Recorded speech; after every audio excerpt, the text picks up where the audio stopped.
40-40, 50-50 लाख रुपए हमारे बाहर के कलाकार लेकर चले जाते हैं। यहाँ पर 4-4 हज़ार और 5-5 हज़ार रुपए में किसी कलाकार को जो है वो मंच का मौका मिलता, और वो भी पता नहीं कितना सा सिफारिश करवा कर। जिस कल्चर का एक बहुत बड़ा जिम्मा लेकर एक कलाकार आगे बढ़ता है या फिर उसको प्रेजेंट करता है, उसके लिए अभी तक सरकार के द्वारा कुछ भी ऐसा नहीं किया गया है। भागदौड़ से जो है ना जल्दी नाम मिलेगा, लेकिन वो जल्दी नाम मिलेगा और जल्दी खत्म भी हो जाएगा। कुछ नहीं तो कम से कम 2 से 3 घंटे सुबह और इतना ही समय शाम को, अगर हम संगीत में आगे बढ़ना चाहते हैं। आप अगर अपनी एक्टिंग भी कर रहे हो तो उसमें तो कम से कम ऐसे सीन मत हो, ऐसे सीन ना हो जो कि एक फैमिली भी ना देख पाए। हमारे अंदर जो चंचलता है वो कहीं ना कहीं हमारे गाने का हिस्सा बन रही है, या फिर हमारे गाने में जो चंचलता आएगी वो हमारी लाइफ का हिस्सा बनेगी। डेफिनेटली मैं ये बात कन्फर्म।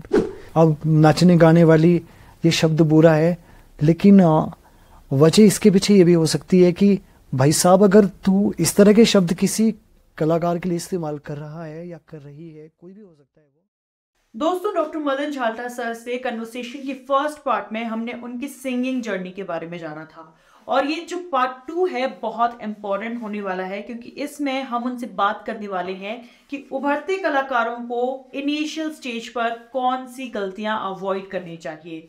अगर आप अपने लोकगीत गा रहे हो, आप अपने पहाड़ी गानों को गा रहे हो, तो क्या इस फील्ड में पैसा भी है या नहीं है, महिलाओं के लिए फील्ड कैसी है, और भी बहुत सी इंपॉर्टेंट बातें हमने इस एपिसोड में डिस्कस की है।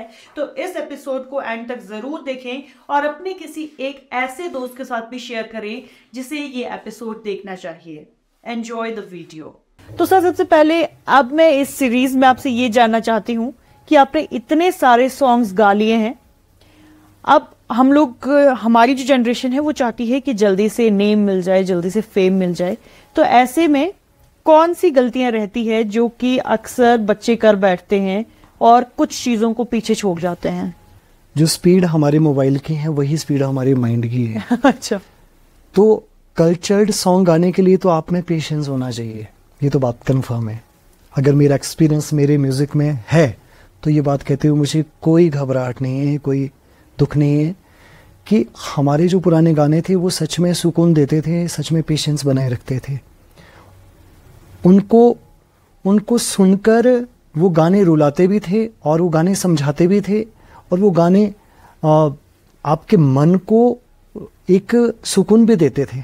लेकिन जो दौर, जो सवाल आपका है वो इतना स्पीड वाला है कि आज की डेट में अगर गानों की कंपोजिशंस देखी जाए, गानों के शब्द देखे जाए, तो वो दोनों इतने कैची हो गए हैं। लोग इतना बस जो उन्हें ऐसा कोई शब्द जो कि जल्द ही जुबान पर आ जाए और उसका सुर है, उसका सुर नहीं है, वो लेना देना बिल्कुल भी नहीं है। म्यूज़िक को इतना लाउडली कर दिया गया है, स्टूडियो की जो टेक्निकली टर्म्स रहती है ना, वो इस तरह उसको इतना ट्यून्ड कर देते हैं कि एक तो गाना पहले ही शब्दों के हिसाब से उतना कल्चर्ड नहीं है। दूसरा फिर उसको फिर डीजे के हिसाब से, क्योंकि डीजे का ज़माना चल रहा है, तो उसको उस तरह से फिर रोना। और डेफिनेटली इसमें बहुत सारे कलाकारों को बहुत ज़्यादा सफलता मिली है, डेफिनेटली बहुत अच्छा नाम उन्होंने कमाया है। मैं ये नहीं बोलूँगा कि वो डिज़र्व नहीं करते, उनको जो नाम मिला है वो डिज़र्व नहीं करते, ऐसा मैं बिल्कुल नहीं कहूँगा। वो बहुत अच्छा गाते हैं, लेकिन ज़माने के हिसाब से गाते हैं। ये उनकी अपनी रिसर्च है मार्केट को लेकर।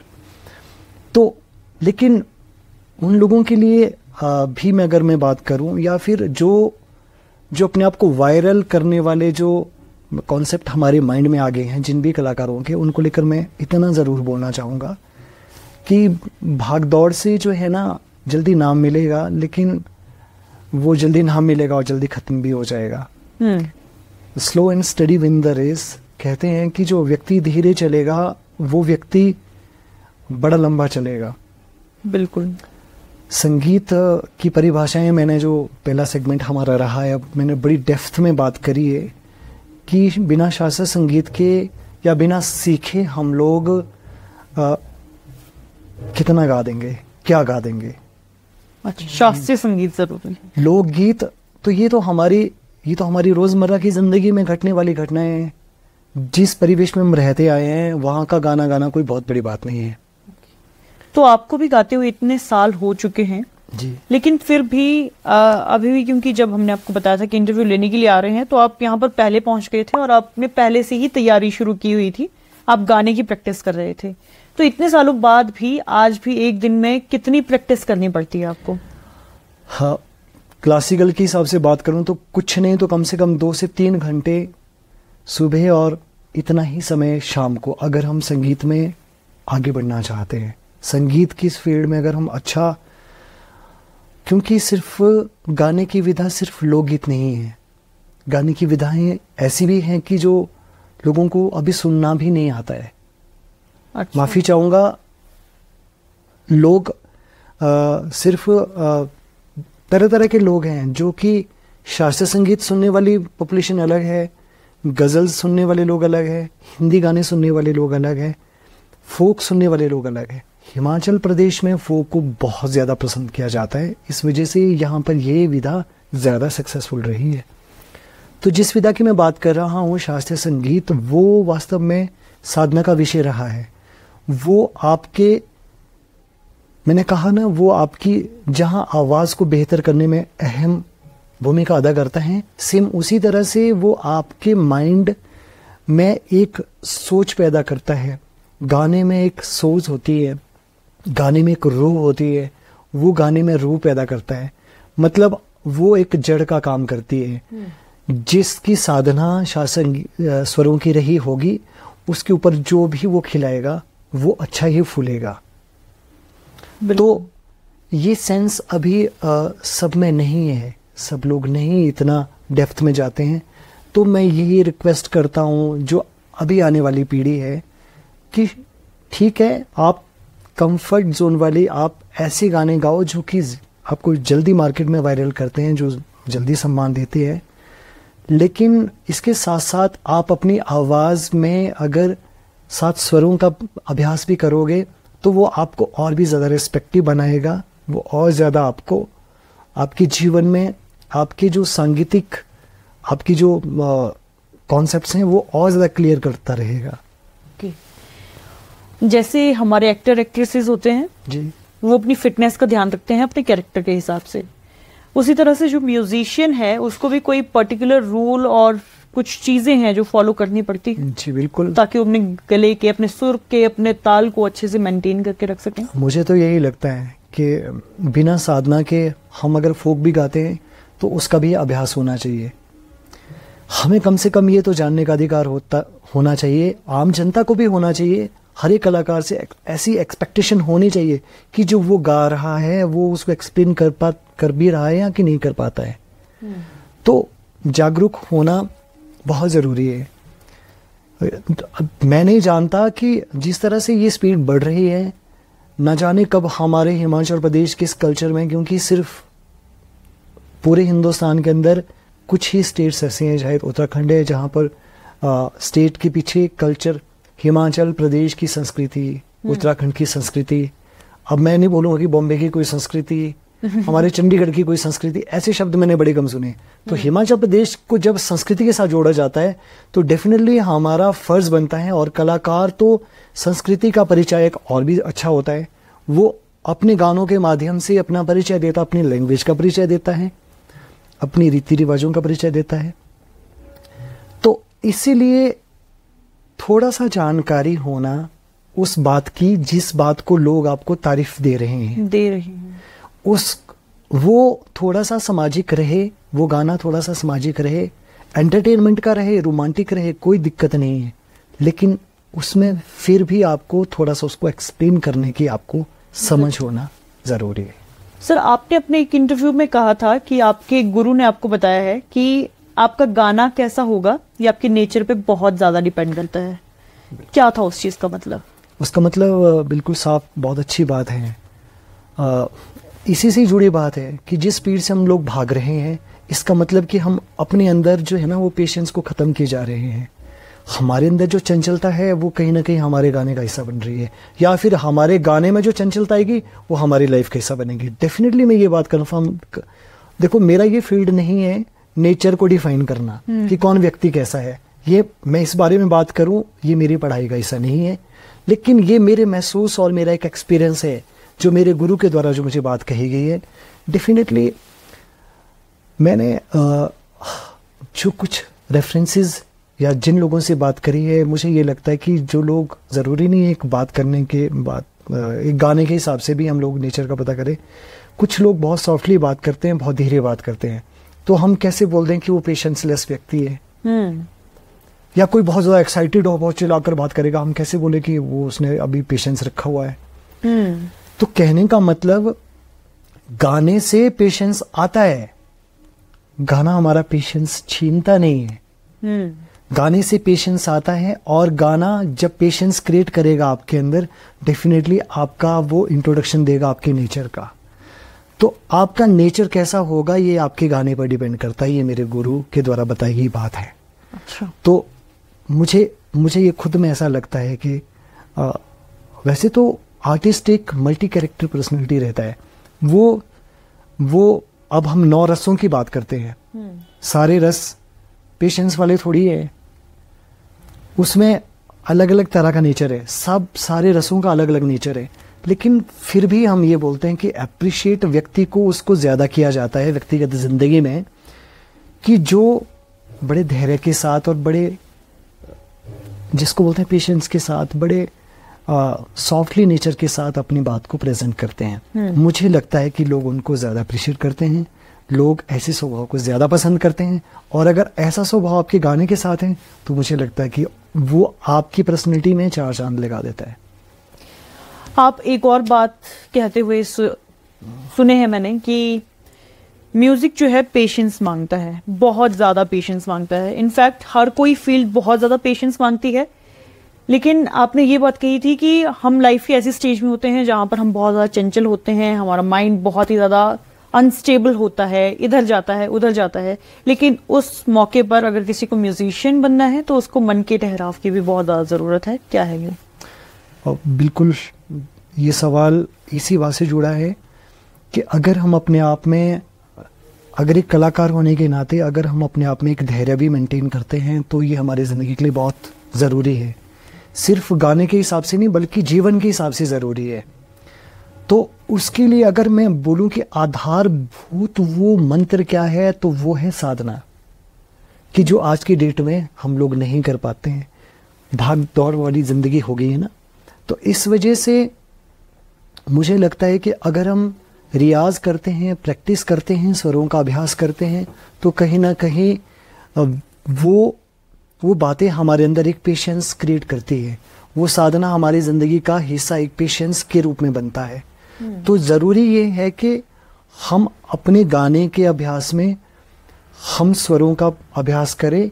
वो डेफिनेटली हमारे लाइफ को बड़ा शांत कर देगा, वो हमें समझ पैदा करेगा, वो हमारे नेचर में बड़ा ठहराव पैदा करेगा। क्योंकि गाना बजाना जल्दबाजी का काम नहीं है, कि बड़ा सोच समझ के प्रैक्टिस जब हम अभ्यास करते हैं। देखो, किसी भी चीज का अभ्यास है, वो जल्दबाजी में बिल्कुल नहीं होता है, नहीं हो सकता है ना। अगर हम खाली ड्राइविंग सीखते हैं तो तीसरे गियर में तो कोई नहीं सीखता है तो वो भी पहले गियर से स्टार्ट करते हैं। तो जब हर एक चीज को हम बड़े ठहराव के साथ करते हैं, तो अपना ठहराव हमारा कहाँ चला जाता है। तो मुझे लगता है कि अगर हमारे जीवन में वो ठहराव, वो पेशेंस अगर कहीं से आ सकता है, तो डेफिनेटली वो हमारा अभ्यास है, जो कि हम अपने स्वरों की साधना के माध्यम से करते हैं। सबसे मेन बात रहती है आज के टाइम में कि हमें सिर्फ अपना पैशन फॉलो नहीं करना है, हमें अपना पेट भी पालना है, घर भी चलाना है जी। तो सर, जो कलाकार हिमाचल के लोकगीतों को आगे बढ़ावा देना चाहते हैं, जो हिमाचल में रहकर ही कुछ करना चाहते हैं, अपनी संस्कृति को आगे बढ़ाना चाहते हैं, क्या इस फील्ड में वो पैसा भी है कि वो अपना पैशन भी फॉलो कर पाएगा और साथ ही साथ ये भी कर पाएगा, गाने भी गा पाएगा? देखिए, हमारी संस्कृति में वो सारी बातें हैं कि जो हमें जीवन में सिर्फ फाइनेंशियली अच्छा नहीं बनाती, ये अच्छा मान सम्मान भी देती है। तो जब जिसकी बुनियाद अच्छी है, लेकिन थोड़ा सा मैनेजमेंट सही ना होने की वजह से ये बात कि यहाँ पर कलाकार का भविष्य क्या है, कलाकार की ज़िंदगी किस तरह की है, तो मुझे ये कहते हुए थोड़ा सा अफसोस है कि जिस कल्चर की हम बात करते हैं और जिस कल्चर का बोझ या फिर जिस कल्चर का एक बहुत बड़ा जिम्मा लेकर एक कलाकार आगे बढ़ता है या फिर उसको प्रेजेंट करता है, उसके लिए अभी तक सरकार के द्वारा कुछ भी ऐसा नहीं किया गया है। हमारी संस्कृति का परिचायक होता है हमारे मेलों त्योहारों के द्वारा, हमारे लोकगीतों के द्वारा। और हिमाचल प्रदेश में साल भर में ना जाने कितने मेले त्योहार ऑर्गेनाइज होते हैं। और अगर उन मेले और त्योहारों की बात की जाए तो वहाँ पर जो सुसंस्कृत लोग हैं, जो कल्चर्ड लोग हैं, वैसे भी अब देखा जाए तो अगर हम पुरानी पीढ़ी की बात करें तो मुझे नहीं लगता कि 20 साल से ज़्यादा कोई व्यक्ति बचा जिएगा जो 20 साल में ख़त्म हो जाएगा, जो पुरानी चीज़ों को जानता है। मतलब हम अपने बुजुर्गों को जो विदाई दे रहे हैं ना, वो ऐसे कल्चर को प्रेजेंट करते हुए दे रहे हैं कि जो शायद गलत है। मैं बड़ा कॉम्प्रेस कर देता हूं अपनी बात को ये कहते हुए कि जो मेले त्योहार ऑर्गेनाइज होते हैं वो एक एंटरटेनमेंट का साधन तो है ही, लेकिन अगर वहां पर हम कल्चर्ड गाने गाए, वहां पर उन सब लोगों को जो सच में जिन्होंने अच्छे ग्रुप्स बनाए हैं, कलाकार ऐसे हैं, और उनको अच्छा मानदेय भी दिया जाए सरकार की तरफ से, उनका अमाउंट भी फिक्स किया जाए अच्छे अमाउंट के साथ। और बाहरी कलाकार जो कि उस मंच का हिस्सा है, जो कि यहाँ पर आकर कुछ और ही गा रहे हैं, मैं नहीं कहता कि उन लोगों को यहाँ पर मत बुलाओ, लेकिन ठीक है एक नाइट आप रखो, नए गानों की नाइट रखो, उसमें जो आपने गाना है गाओ। जो उस जोन को पसंद करने वाले लोग हैं वो वहां पर अपना एंटरटेनमेंट करेंगे। लेकिन मैं बात कर रहा हूं उस पीढ़ी की जो अपनी अंतिम चरण में आ पहुंची है और वो अपने कल्चर को सुनना चाहती है, वो उसको उसके साथ रमना चाहती है, वो उन गीतों को, आज क्योंकि लोग सुलझे हुए लोग हैं, गाने बजाने वाले अच्छे सुलझे हुए लोग हैं, तो वो उन गीतों को अच्छी टेक्नोलॉजी के साथ, उन पुराने गीतों को जब अच्छे सिस्टम के साथ, अच्छे म्यूजिकल सिस्टम के साथ जब वो प्रेजेंट करेंगे तो उन लोगों को सुकून मिलेगा। तो उन लोगों के लिए एक अलग से नाइट जो है ऑर्गेनाइज की जाए। तो मेरा ये मानना रहा है कि जिससे कि क्या होगा कि हमारी कल्चर को भी, एक कल्चर को प्रमोट करने के लिए भी एक बढ़ावा मिलेगा। और दूसरी बात मानदेय वाली आपने बात करी, फाइनेंशियली कलाकार का भी तो परिवार है। जो व्यक्ति इतना बड़ा काम कर रहा है उसको सही पैसा मिलना चाहिए, जबकि जो कि नहीं मिलता है। लाखों रुपए, आधे घंटे के 40-40, 50-50 लाख रुपए हमारे बाहर के कलाकार लेकर चले जाते हैं। यहाँ पर 4-4 हज़ार और 5-5 हज़ार रुपए में किसी कलाकार को जो है वो मंच का मौका मिलता, और वो भी पता नहीं कितना सा सिफारिश करवा कर कितनी अब तो ऑडिशन करवाना शुरू कर दिए हैं। ऑडिशन का मतलब अगर कोई ऑडिशन से निकलता है, मान लो समर फेस्टिवल शिमला का ऑडिशन चल रहा है, अगर वहां पर कोई कलाकार सिलेक्ट होता है तो उसको वही 5 मिनट का टाइम दिया जाता है और प्राइम टाइम के साथ साथ का टाइम उसको दिया जाता है, और फिर उसको जो पैसे दिए जाते हैं वो दिए जाते हैं 4 से 5 हज़ार रुपए। तो मतलब हम लोग ये आइडिया ले सकते हैं कि अगर आपको सिंगिंग करनी है तो इसके साथ साथ आपको कुछ और भी बैकअप में रखना चाहिए ताकि आपकी जो फाइनेंशियल हेल्थ है वो अच्छी रहे।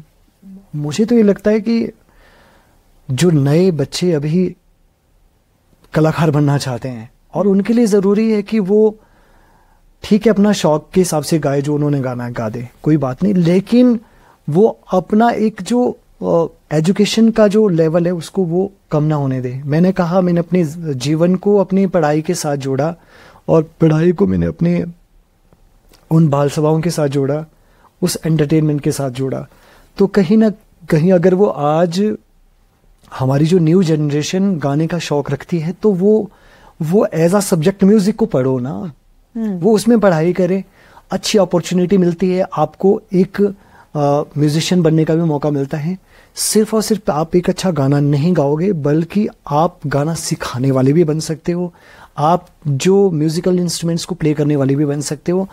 आप एक बहुत ज्यादा ऑप्शंस आपको म्यूजिक दे देता है अगर आप अच्छे म्यूजिशियन बनते हो, अच्छा म्यूजिक का अगर आप शिक्षा ग्रहण करते हो। तो मुझे लगता है एजुकेशन का पार्ट संगीत का होना हर एक कलाकार जो कि न्यू अभी आने वाला है उसको हिस्सा बनाना चाहिए।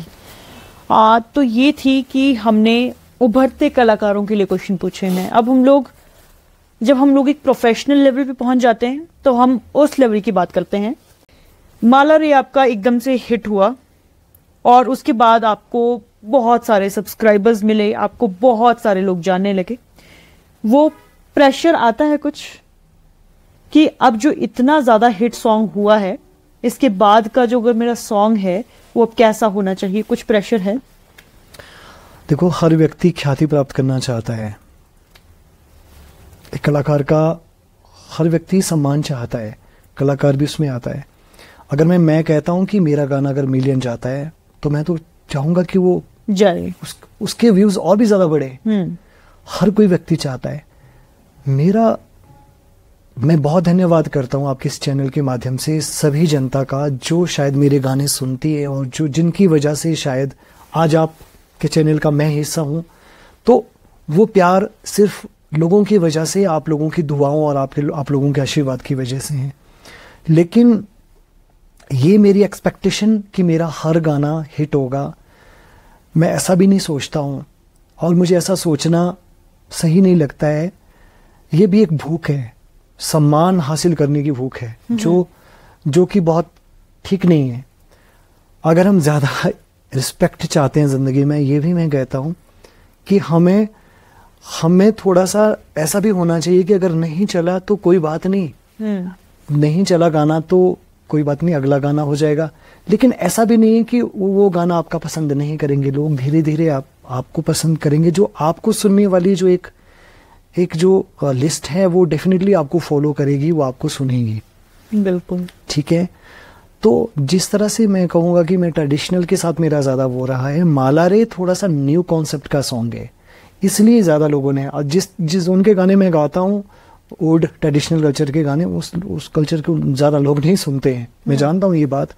इसलिए थोड़ा सा मैंने माला रे का जो कॉन्सेप्ट है वो मार्केट में लाया था और उसने मुझे वायरल कर दिया। डेफिनेटली मुझे ये बहुत अच्छा लगा, इसलिए शायद मैंने माला रे 1 के बाद माला रे 2 और फिर माला रे 3 भी मैंने निकाले। लेकिन फिर भी मैं सच कहूँ ईमानदारी के साथ, मुझे कल्चर्ड सॉन्ग्स गाने का बहुत ज़्यादा मज़ा आता है और जो कि मैं कभी नहीं छोड़ पाऊँगा। और मैं गुजारिश करूँगा आप सभी से कि आप भी इस तरह के गाने पसंद करें, और ताकि आने वाली जनरेशन, आपके बच्चे और हमारा समाज, हमारे परिवार, हमारे कल्चर को दोबारा वापस लाने में हमारी मदद करें। सर, आज के टाइम पे हम बात करते हैं हमारी फिल्मों की, कि फिल्में हमें बहुत कुछ सिखाती है और इसलिए ज़रूरी है कि फिल्में अच्छी बने, ये भी ज़रूरी है। उसी तरह से जब एक गायक गाना गाता है तो अपने गाने के माध्यमों से जनता को संदेश देता है, अपनी बातों को रखता है। एक पहाड़ी कलाकार की आपकी राय में आज के समय में, क्योंकि आप लोगों की रीच बहुत ज़्यादा है, मिलियंस में आप लोग को लोग सुनते हैं, रिस्पॉन्सिबिलिटी क्या समझते हैं आप अपनी? मैं जिस तरह से बात करी कि एक कलाकार अगर सच में एक जिम्मेदार कलाकार बन जाए तो उसके ऊपर सच में एक रिस्पॉन्सिबिलिटी है। उसके ऊपर रिस्पॉन्सिबिलिटी है कि वो समाज को वो दिखाए जो आने वाली पीढ़ी के लिए एक अच्छा मैसेज, अगर वो वीडियो बनाता है तो उस वीडियो का मैसेज वायरल होने वाला ना हो, बल्कि एक सामाजिक हो। मुझे अच्छा याद है कि जब से मैंने अपना वीडियो का काम शुरू किया है, जो अपने मैक्सिमम गानों को मैंने अपना वीडियो में कन्वर्ट किया है, तो ठीक है, गाने का नेचर थोड़ा रोमांटिक रहता है। इसका मतलब ये नहीं है कि हम उसको बिल्कुल ही पाश्चात्य कर दें, क्योंकि हम जिस स्टेट में रहते हैं उसका इंट्रोडक्शन संस्कृति शब्द के साथ जुड़ा है और ये हमारी संस्कृति नहीं हो सकते। तो गाने को सेंसिटिव शूट करना, आप अगर अपनी एक्टिंग भी कर रहे हो तो उसमें तो कम से कम ऐसे सीन मत हो, ऐसे सीन ना हो जो कि एक फैमिली भी ना देख पाए। क्योंकि ठीक है, अब सब लोग जानते हैं, मूवीज देखते हैं, सब लोगों को पता है, आज का दौर पता है, सब लोग बहुत एडवांस थिंक रखते हैं। लेकिन मुझे लगता है कि इन गानों, ये गाने की पिक्चराइजेशन जो है ना, वो थोड़ा सा कल्चर्ड हो तो और मजा आएगा। तो ये कलाकारों के ऊपर, हम सब के ऊपर एक जिम्मेदारी है कि जिसका निर्वहन हमने, अब मुझे लगता है कि कुछ ऐसे सीन क्रिएट करके उस गाने में ऐसी स्क्रिप्ट बनाकर गाने की, क्योंकि सारे का सारा कॉन्सेप्ट जो है ना वो कहीं ना कहीं किसी न किसी फिल्म का लिया है या कहीं देखा है, वो सीन ऐसा क्रिएट करके कि ताकि वीडियो के माध्यम से गाना ज़्यादा चले। तो मेरा तो मानना ये है कि भले ही थोड़ा कम चले, लेकिन जो चले वो ऐसा चले कि ठीक ठीक लगे। ठीक। ताकि जमाना भी उसे आगे भी जब सुने तो याद करे कि ये सच में ही अच्छा सॉन्ग था एक जमाने का। कहने का मतलब ये है कि अगर हम बाहर की चीजों को अपना रहे हैं तो इसका मतलब ये नहीं है कि हमें अपनी चीजों को, अपने किस्सों को, अपनी कहानियों को भुला देना है जहां से हम संबंध रखते हैं। सेकेंड लास्ट क्वेश्चन मेरा ये है आपसे कि हम गाने रिकॉर्ड करते हैं, ठीक है, लेकिन जब हम लोग लाइव परफॉर्मेंस देने जाते हैं और जिस तरह की ऑडियंस हमें मिलती है, तो हिमाचल में आज के समय में मेल और फीमेल सिंगर्स हैं। आप क्योंकि जितनी भी वीडियोस हम देखते हैं तो आप शोज करते हैं, लाइव शोज करते हैं, अपनी ऑडियंस के बीच में जाते हैं, क्या ये वाली चीज फीमेल सिंगर के लिए भी इतनी ही कन्वीनियंट है, या फिर किस तरह की मुश्किलें और एडवांटेजेस और डिसएडवांटेजेस क्या हो सकते हैं? ठीक है, मैं कहता हूं कि अभी अभी हमारी जनता ने इन चीज़ों को वैसे तो देखो ये नज़रिया लोगों का है, ये नज़रिया लोगों का है। एक कलाकार तो मल्टी कैरेक्टर पर्सनैलिटी होता है, और जो शौक रखेगा उसको पूरा अधिकार भी है कि वो अपने आप को, वो चाहे मेल है वो चाहे फीमेल है, उसको अपने आप को वायरल करने का भी पूरा अधिकार है उसको, क्योंकि वो कहीं ना कहीं जाने अनजाने में लोगों का मनोरंजन ही तो कर रहा है, इतना भी क्या गलत काम कर रहा है। तो एक मुझे लगता है कि लड़के को पूरा अधिकार है और वो अधिकार उसको मिल भी रहा है, वो सम्मान वो पाती भी है, वो एक फीमेल आर्टिस्ट जो भी है वो सम्मान as compare to male character वो भी हासिल कर रही है। और जनता देखो लोगों का नज़रिया जैसे मर्जी हो, लेकिन अगर हमारी प्रेजेंटेशन पॉजिटिव है, अगर हमारी प्रेजेंटेशन एक सेंसिटिव है, अगर हमारी प्रेजेंटेशन कल्चर्ड है, तो डेफिनेटली आपको दुनिया रिस्पेक्ट करेगी। हमारी हिमाचल की जनता जो है ना बहुत समझदार है, और हमारी जनता जो है वो इतना भी मैं कहूँगा कि इतना भी क्रूर नहीं हुई है कि जो एक आर्टिस्ट को इस तरह से बेइज्जत करे। तो यहाँ रिस्पेक्ट मिलता है फीमेल आर्टिस्ट को, और मैं कहूँगा कि यहाँ फ्यूचर ठीक है, यहाँ पर फ्यूचर अच्छा है एक रिस्पेक्ट के हिसाब से भी। फाइनेंशियली अगर अच्छा सपोर्ट रहे, कुछ नॉर्म जैसे बने, तो आपको फाइनेंशियली भी यहाँ पर जो है वो अच्छा रिस्पेक्ट और अच्छा आप अपना आजीविका का साधन बना सकते हो। तो ये फील्ड मेरे हिसाब से एक लड़का एक लड़की के लिए बहुत बेहतर है। बाकी तो अगर किसी को बुरा कहना है तो फिर तो आप किसी भी डिपार्टमेंट को सामने रखकर बात कर लो। तो नेगेटिव कैरेक्टर्स तो हर फील्ड में मिलेंगे आपको, जिनको सही बात करनी है, जिनको सही मायने से मतलब उन्होंने रिस्पेक्ट देना है जनता ने तो वो देगी, नहीं देना तो वो किसी को नहीं भी देगी। अब नाचने गाने वाली ये शब्द बुरा है, लेकिन वजह इसके पीछे ये भी हो सकती है कि भाई साहब अगर तू इस तरह के शब्द किसी कलाकार के लिए इस्तेमाल कर रहा है या कर रही है, कोई भी हो सकता है वो, तो वो शख्स ऐसा कर क्यों रहा है? उसका एक मात्र तो ऑब्जेक्टिव तो मुझे लगता है उसका उद्देश्य एक ही है कि वो एंटरटेनमेंट ही तो कर रहा है। लेकिन कलाकार का सेंसिटिव प्रेजेंटेशन हो ये मायने जरूर रखता है, ये मायने जरूर रखता है। तो लोगों की धारणाओं पे डिपेंड करता है, मेरा तो ये मानना रहा है। हमने सोशल मीडिया पे लोगों से सवाल पूछे थे कि अगर झाल्टा सर से कुछ सवाल है आपका तो आप बताइए।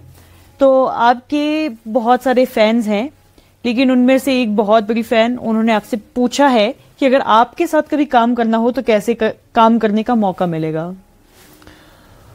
ये तो कोई ऐसे एलिजिबिलिटी वाला तो सवाल नहीं है।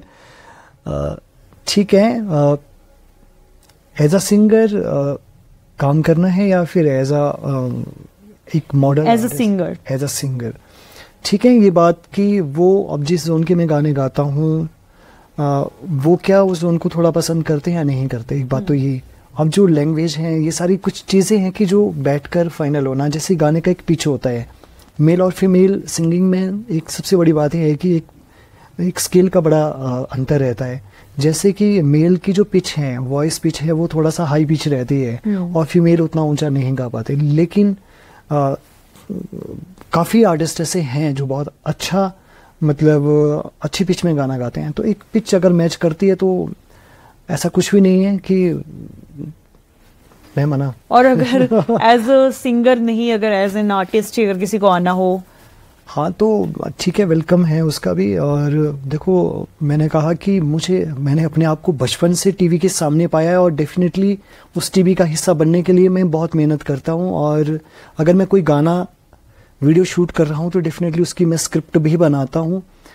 तो अगर हम पर्दे का हिस्सा बनने जा रहे हैं तो ये ज़रूरी बातें रहती है कि गाने की इंसर्ट तो बाद में है, पहले उस कैरेक्टर की खुद इंसर्ट ना हो कि जो वहां पर प्रेजेंट कर रहा है। तो शौक तो पालना पड़ता है, और उस शौक के लिए थोड़ा सा मेहनत भी करनी पड़ती है। तो वेलकम है, और अगर कोई ऐसा है तो कोई बड़ी बात नहीं है इसमें, लेकिन वो ईमानदारी और वो डेडिकेशन और कुछ जो हमारी एक्टिंग और डांस की कुछ फॉर्म्स हैं उसका नॉलेज होना एक आर्टिस्ट के लिए सबसे बड़ी बात और सबसे ज़रूरी बात है जी। इस एपिसोड का एंड हम करेंगे। आपने अभी एक भजन रिलीज किया है अपने चैनल पर, सर का अपना एक चैनल है, आप सबको पता ही होगा, डॉक्टर मदन झाल्टा नाम से ही सर का चैनल है, और उसी में ही आपने एक सॉन्ग भी रिलीज किया है। तो आप बहुत सारे कोलैबोरेशन है वो इनफैक्ट। हाँ जी, अगर एक अपना फेवरेट सॉन्ग सुना दें और एक वो भजन सुना दें तो ये एपिसोड बहुत अच्छे से एंड होगा। गाने की बात मैंने शुरू में करी थी भी ना। भजन के बारे में दो बातें ये कि ठीक है, पूरे हिंदुस्तान के अंदर अभी प्राण प्रतिष्ठा हुई अयोध्या में, तो वो कुछ कॉन्सेप्ट सामने आया, कुछ यार मित्रों के साथ डिस्कस करके आया, तो अच्छा लगा। और भगवान श्री राम को सब लोग मानते हैं, तो उनके प्रति 2 लाइन गाने का मौका मिला। तो मैं चाहूँगा कि अब मुझे बल्कि वो कंपोजिशन अच्छे से याद भी नहीं, क्योंकि मैं सच बोलूँ उस गाने के बारे में वो गाना मेरे किसी स्टूडेंट ने लिखा है, और स्टूडियो में जिस दिन मैं रिकॉर्डिंग के लिए गया था बिलासपुर के अंदर, तो वो गाना मैंने वहीं कंपोज किया था। तो मुझे अब मैंने उस गाने को ज्यादा सुना भी नहीं है, मैं सच बोलूं आपसे तो,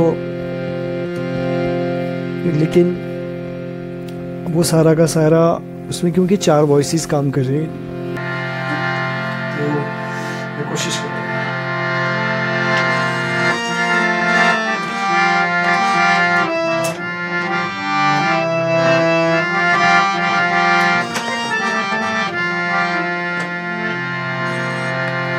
धूम मची है अयोध्या में, नाच उठा है हिंदुस्तान। धूम मची है अयोध्या में, नाच उठा है हिंदुस्तान। उद्घोष लगाओ राम नाम का, मिलकर बोलो जय श्री राम। भव्य रूप है इस मंदिर का, सत्य सनातन छाया है। राम दीवाने भक्तों ने ये भगवा ध्वज लहराया है। प्रभु राम की सुंदर मूरत, प्रभु राम की सुंदर मूरत, साथ विराजे वे कुलमान। उद्घोष लगाओ राम नाम का, मिलकर बोलो जय श्री राम। और सर आपका मोस्ट फेमस सॉन्ग या फिर कोई आपका फेवरेट सॉन्ग?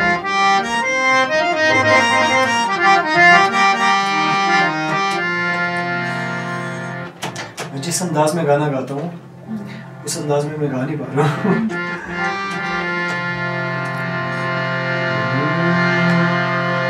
ठीक है, मालारी को पसंद करते हैं लोग।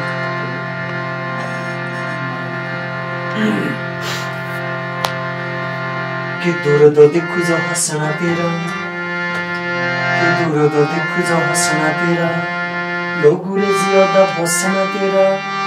गाँव गाँव दे चर्चे तेरे, कोरला पूरे अखर से तेरे। हो छाला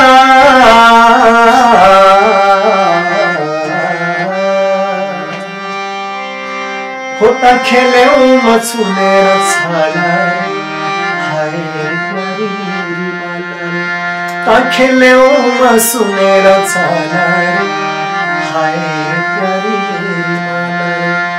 हो माला रे माला रे प्यारी प्यारी माला रे, हो माला रे माला रे प्यारी प्यारी माला रे, हो साला रे कंडवारी धुंदा साला रे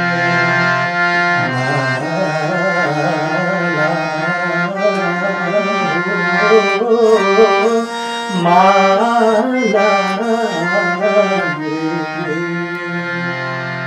थैंक यू सो मच। ये बहुत अच्छा था और माला रे तो सबने ही सुना है, इनफैक्ट आपके सारे ही गाने बहुत से लोगों ने सुने हैं, जो कि आपका चैनल हमें बताता है। Thank you very much sir कि आप हमारे चैनल पे आए और आपने इतनी डीप डिस्कशन की। हालांकि ये डिस्कशन बहुत ज़्यादा अभी भी रहती है, लेकिन फिर भी जितनी डिस्कशन हुई है उम्मीद है हमें कि बहुत यूज़फुल रहेगी हमारी ऑडियंस के लिए, और जो भी इस फील्ड में आगे जाना चाहता है या फिर जो एक म्यूजिशियन की, एक सिंगर की ज़िंदगी के बारे में जानना चाहता है, थोड़ी सी झलक हमें मिली है। Thank you very much sir. Thank you. आम जनता को मैं ये ज़रूर कहना चाहूँगा, एक रिक्वेस्ट करना चाहूँगा कि रजनी चैनल के माध्यम से अगर इस तरह के इंटरव्यूज़ आ रहे हैं तो ये हम कलाकारों के लिए तो एक बहुत बड़ी बात है ही, लेकिन आम जनता के लिए भी देखो, हर व्यक्ति का अपना एक्सपीरियंस है, हर व्यक्ति अपना एक जीवन का बहुत अच्छा अनुभव, बहुत मेरिट्स डिमेरिट्स उसकी लाइफ के जो वो जीता है और उसके बाद कुछ वो हासिल करता है। अगर आपके परिवार के साथ, आप सभी के साथ वो शेयर करता है तो डेफिनेटली इस चैनल को मुझे लगता है एक अच्छा रिस्पेक्ट और अच्छा मान सम्मान और अच्छी पब्लिसिटी मिलना चाहिए। एक रिक्वेस्ट मेरी आप सभी से है और थैंक यू सो मच आपके इस चैनल का। Thank you very much sir कि मैं आपके चैनल का हिस्सा बन पाया। और सर ने बहुत सही बात कही कि अगर हमें थोड़ी और सपोर्ट मिलता है तो हम सर की तरह ही और भी गेस्ट लेकर आ सकते हैं आप लोगों के लिए।